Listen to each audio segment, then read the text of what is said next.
सरकारला मध्ये अल्टिमेटम दिला होता तपासाचा याच्याबद्दल पुढे आपली काय भूमिका असणार आहे? नाही बघा, आता झालं ना, इलेक्शन झालं, तुम्ही प्रचाराला बाहेर गेला, तुम्ही मोठे नेते आहात, मी मुख्यमंत्री साहेबांचं बोलतोय, तुम्ही तमिळनाडूमध्ये गेला असाल, तुम्ही तिथं वेस्ट बेंगॉलमध्ये गेला असाल, आता झालं ना, इथं पोटनिवडणुका तिथं झाल्या, आता तुम्ही अधिवेशनामध्ये दिलेला शब्द आता तुम्हाला पाळावा लागेल.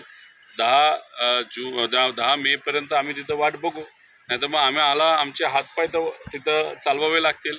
कारण कसं आहे, एक तुम्ही समजून घ्या, हा जो संदेश महाराष्ट्रामध्ये गेलेला आहे तो अतिशय चुकीचा गेलेला आहे.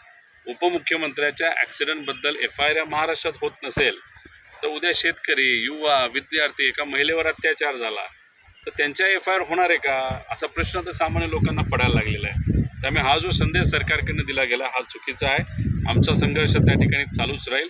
पुढं काय करायचं हे नक्कीच आम्ही आमचे पक्ष लोकांशी चर्चा करून आणि अजितदादांवर प्रेम करणारे पण दुसऱ्या पक्षातले लोकसुद्धा जे कोणी आजपर्यंत सहकार्य करतात त्यांच्याशी सुद्धा याबाबतीत आम्ही चर्चा करू.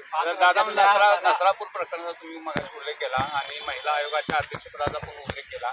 काही नावं पण तुम्ही सुचवली, मेघा गाडगे वगैरे, मीरा बोरवणकर वगैरे. मग महिला आयोगाचं अध्यक्षपद भरल्यावर हे अत्याचार, अन्याय महिलांवर थांबतं असं वाटतं?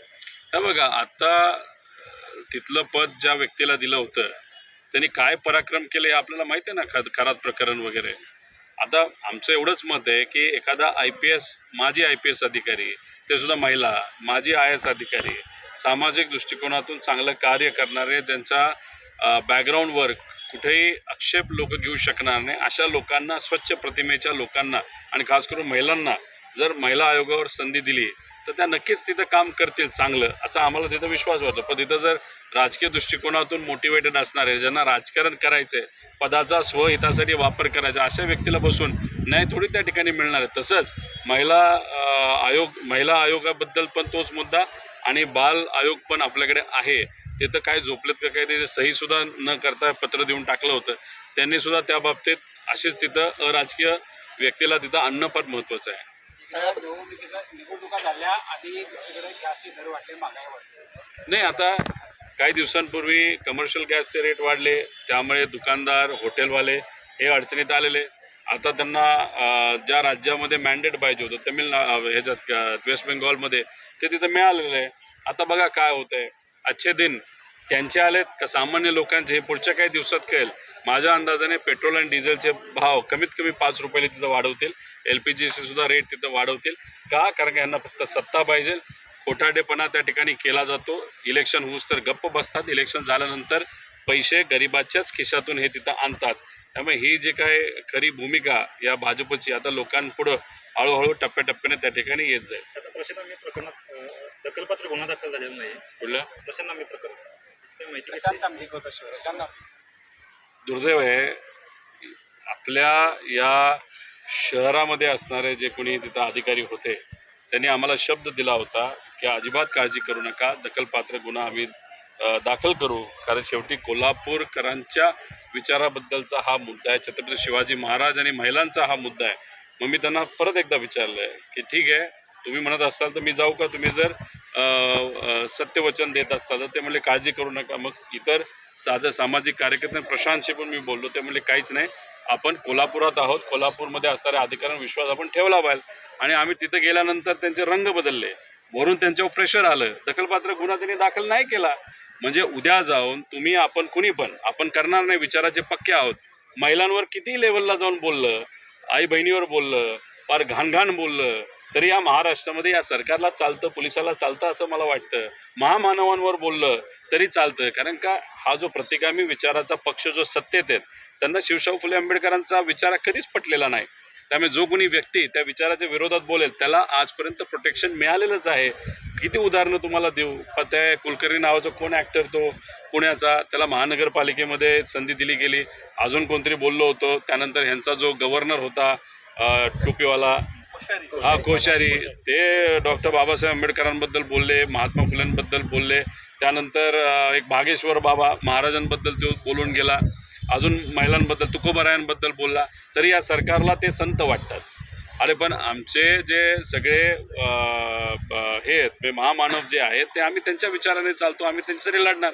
त्यामुळे कोल्हापुरात जी गोष्ट घडली आणि पोलिसांनी जी काय वागणूक तिथं दिली आणि जी काय जबाबदारी झटकून टाकली हे पटणारं नाही, विचाराला शोभणारं नाही. दादा, कोल्हापूरचा गोकुळ संघ प्रशासक नेमले गेले, एक प्रकारे भाजपनं षडयंत्र नेमलं गेलं म्हणूनच कशा ते आता गोकुळवर प्रशासक आलाय, भाजप त्या माध्यमातून इथं राजकारण करणार.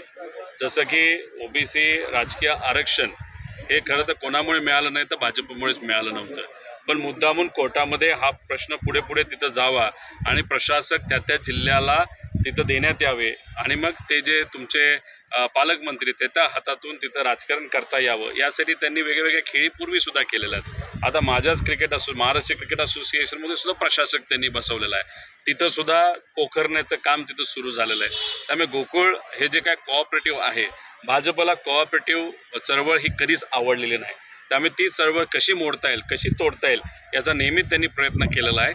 आणि आपल्या विचाराचे लोकसुद्धा मांडीला आता भाजपमध्ये जाऊन बसली आहेत आणि होला हो म्हणतात. त्यांना ज्यांनी तिथं राज्य केले पूर्वी, ज्यांनी सत्ता तिथं भोगली आहे, त्यांना विचारा की हे प्रशासक आणणं योग्य आहे का, मग ते काय सांगतात आपण त्या ठिकाणी बघू. त्यामुळे पलीकडे गेला तर तुम्ही विचार बदलता, पण कोऑपरेटिव्ह मुवमेंट आणि शेतकरी ह्या सगळ्या गोष्टी कुठेतरी संपवायच्या आहेत या भाजपच्या सरकारला, हे मात्र त्या ठिकाणी खरं आहे.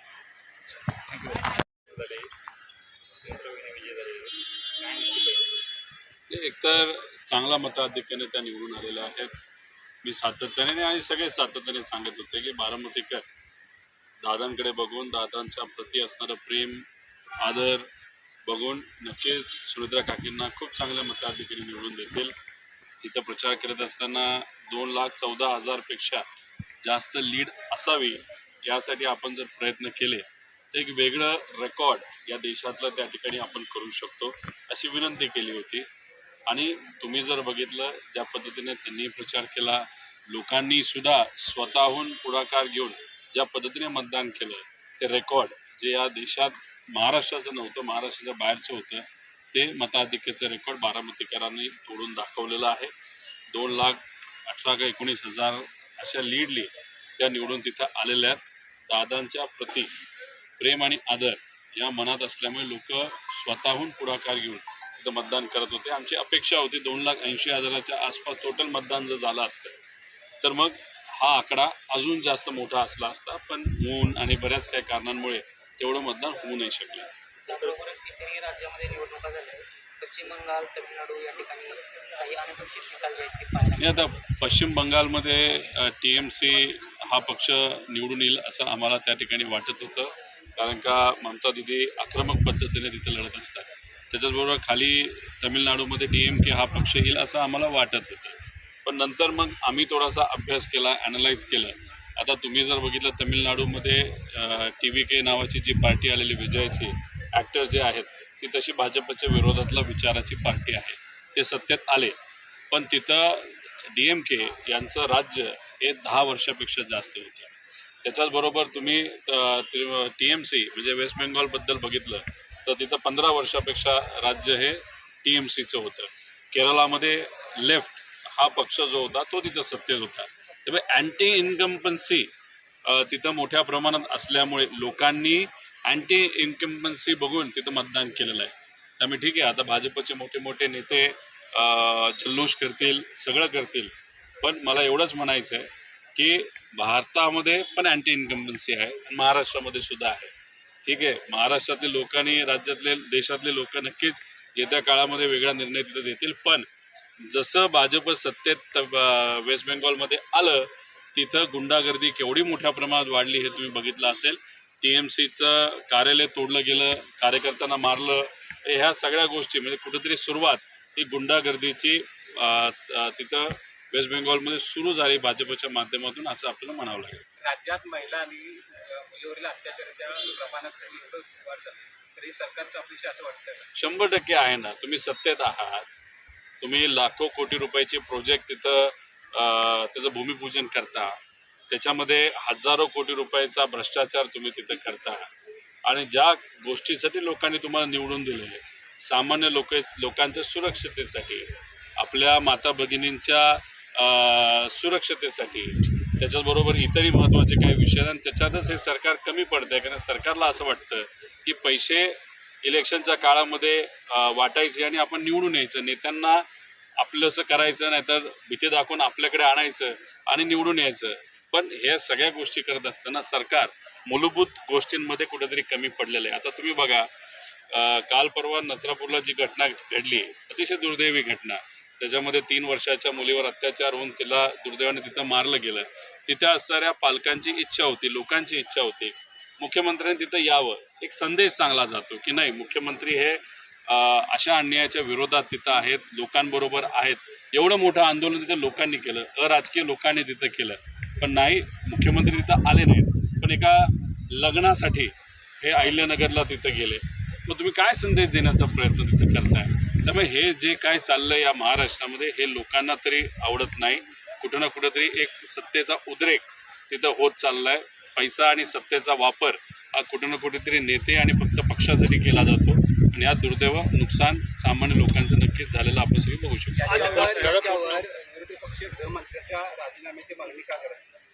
आता बघा, साध्यात साधी गोष्ट, आदरणीय दादा यांचा अपघात नाही तर घातपात झाल्यानंतर आमची इच्छा होती की दादांच्या विषयाच्या बाबतीत FIR या महाराष्ट्रामध्ये व्हावा. त्यासाठी आम्हाला संघर्ष करावा लागला. दुसऱ्या राज्यातून जाऊन आम्हाला FIR तिथं करावा लागला. मग मुख्यमंत्र्यांना न्याय देण्यासाठी एवढा संघर्ष असेल तर गरिबासाठी काय? त्यामुळे या सरकारमध्ये कुठेही काय मागणी केली तर सरकार तर त्या ठिकाणी कुठं काय मागण्या मान्य करत नाहीत, न्याय देत नाहीत. त्यामुळे अशा मागण्या करण्यापेक्षा लोकात जाऊन रस्त्यावर उभं राहून लोकांच्या बाजूने लढणं हे जास्त उचित राहील असं आम्हाला तरी त्या ठिकाणी वाटतं आणि येत्या काळामध्ये आम्ही तशाच पद्धतीने तिथे लढणार आहोत. पोटनिवडणुकीचा निकाल लागलेला आहे, मात्र 2029च्या निवडणुकीची देखील चर्चा सुरू झालेली आहे. आता पोटनिवडणुकीचा निकाल लागलेला आहे बारामती, मात्र पुढे 2029च्या निवडणुकीचा देखील चर्चा सुरू झाली आहे. अजितदादांचा पक्ष हा भाजप बरोबर सत्तेत आहे. मांडीला मांडी लावून सत्तेची पद्धत त्यांनी घेतलेली आहे आणि त्या पद्धतीने ते काम करतात. आता तो विचार जर तुम्ही स्वीकारला असेल आणि आम्हाला तो विचार नको असल्यामुळे आज आम्ही विरोधात आहोत. आता उद्या जाऊन तुम्ही भाजपबरोबरच राहणार असाल आणि भाजपबरोबर असताना तुम्ही युतीमध्ये जर तिथं पवार परिवारातला एखाद्या व्यक्तीला जो उभं करणार असेल तर आम्ही तर विरोधात आहोत. आमचा पक्ष तिथं विरोधात आहे. उद्या जाऊन आम्ही पवार हा उमेदवार देऊ का कुणी दुसरं हा वेगळा विषय. पण समजा पवार हा उमेदवार दिला आणि ते सत्तेत राहिले, आम्ही तर विरोधात आहोत. तर मग पवार दिला तर पवार विरुद्ध पवार हे होऊच शकतं ना. त्यामुळे नुसतं एखादी गोष्ट इथं बोलून होत नसतं. राजकारणामध्ये कधीही काहीही येत्या काळामध्ये होऊ शकतं, एवढंच या ठिकाणी सांगतो. सुप्रियाताईंनी म्हटलंय की पवार लढाई होणार नाही. लोकसभेबद्दल त्यांनी तिथं सांगितलं असेल. त्याच्यानंतर ताई बोलत असताना भावनिक दृष्टिकोनातून त्या तिथं बोलल्या. त्यांचं मार्गदर्शन आम्हाला तिथं असतंच. पण मी इथं बोलत असताना वस्तुस्थितीसुद्धा त्या ठिकाणी राजकीय दृष्टिकोनातून सांगत आहे. म्हणजे आम्ही रस्त्यावर लढतोय आणि जे सत्तेत आहे अजितदादांचा पक्ष तो मात्र त्या ठिकाणी सत्तेत राहून त्या विचाराला पाठिंबा देतो, असं होत नसतं. आम्ही जर विरोधात आहोत तर विरोधात आहोतच आणि त्या पद्धतीने आम्ही लढतच आहोत. नाही दादा, मगाशी जसं विचारलं, आता विधान परिषदेला महाविकास आघाडीने उमेदवार दिला नाही, बिनविरोध निवड करून घेतली गेली. पुढच्या 2 निवडणुकीवर लक्ष ठेवून मग हा प्रस्ताव मान्य होऊ शकतो? कोण म्हणलं महाविकास आघाडीला उमेदवार दिला नाही? दानवे साहेबांना उमेदवार म्हणून आम्ही दिलंच ना, आम्ही पाठिंबा दिला. आमच्यामध्ये चर्चा होते. जर पवार साहेबांना उद्धव ठाकरे साहेबांच्या पक्षाला सहकार्य केलं, काँग्रेसने सहकार्य केलं तर आमची भूमिका होती. जो कुठला उमेदवार उद्धव ठाकरे साहेब देतील त्यांच्यावर आम्ही भक्कमपणे उभा राहून तो शब्द आम्ही पाळलेला आहे. काँग्रेसने सुद्धा तिथं पाळलेला आहे. आमच्यात चर्चा होती, चर्चा करून मार्ग निघतो. त्यामुळे आम्ही महाविकास आघाडीबरोबर आहोतच.